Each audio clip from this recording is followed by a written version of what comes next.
नमस्कार दोस्तों, हमने पिछली वीडियो के अंदर बात की थी कि रेंट के ऊपर किस तरीके से जीएसटी हमें पे करना होता है, किस तरीके से नहीं। उसके अंदर कुछ केस ऐसे थे जहां पे अपने को आरसीएम के अंदर जीएसटी पे करना पड़ता था।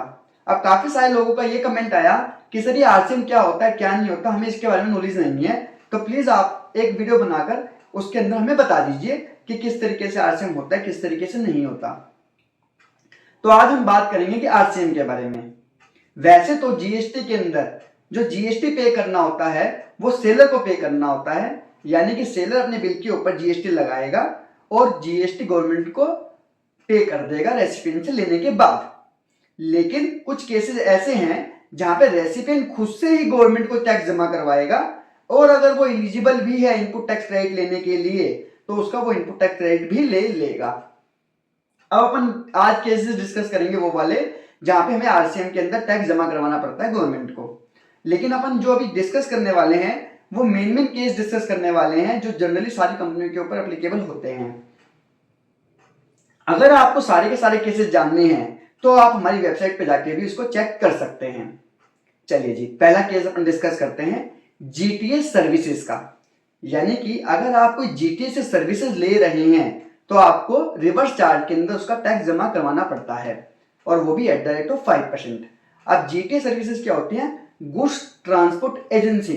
यानी कि अगर आप कोई ट्रांसपोर्टेशन वाले से सर्विसेज ले रहे हैं तो उस केस में आपको रिवर्स चार्ज के अंदर टैक्स जमा करवाना पड़ता है।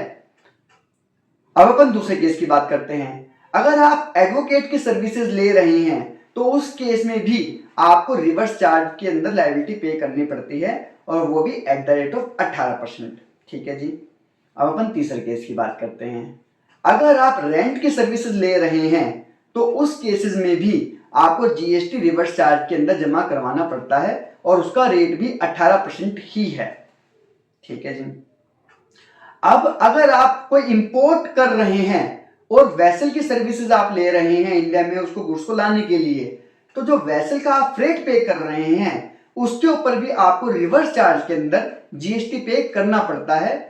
उसका रेट अलग तरीके से होता है, तो वो डिटेल के अंदर किसी और वीडियो के अंदर बात करेंगे अपन।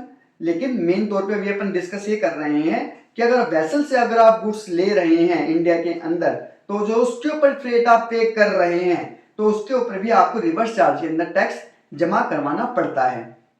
अगर आपकी कोई प्राइवेट लिमिटेड कंपनी है और डायरेक्टर कोई प्राइवेट लिमिटेड कंपनी को सर्विसेज प्रोवाइड कर रहा है तो उस केस में भी कंपनी को रिवर्स चार्ज के अंदर टैक्स जमा करवाना पड़ता है।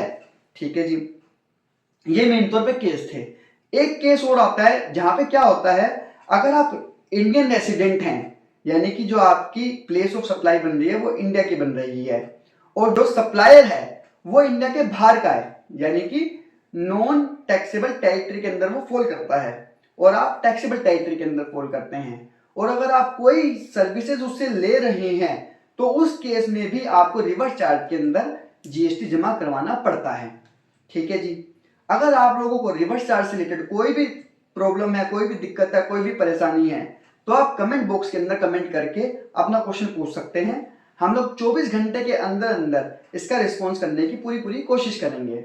और अगर आप लोगों को ये वीडियोस पसंद आ रही हैं तो आप इसको लाइक कीजिए, अपने दोस्तों के साथ शेयर कीजिए, और हमारे चैनल को सब्सक्राइब कीजिए, ताकि फ्यूचर के अंदर जो अपडेट्स आने वाली हैं वो आपको मिल सके, उसमें कोई दिक्कत आपको ना आए।